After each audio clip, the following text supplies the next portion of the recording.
Abot sa 40 bahay ang nasunog sa isang residential area sa barangay San Vicente, Quezon City.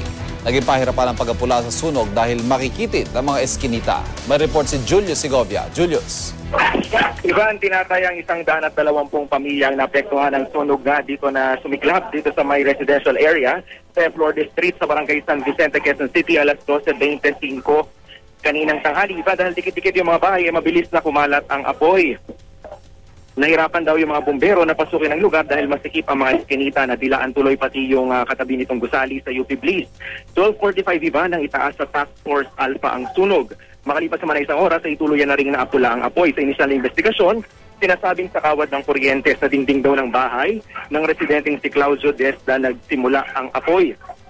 Ayon kay Quezon City Fire Marshal Senior Superintendent Bobby Baruto, illegal na koneksyon ng kuryente ang sanhi ng sunog, kaya payo niya sa puso iwasan na ang paggamit ng jumper para na rin daw makaiwas sa sakuna at disgrasya. Yan mo ang latest mula rito. Balik. Maraming salamat, Julius Segovia.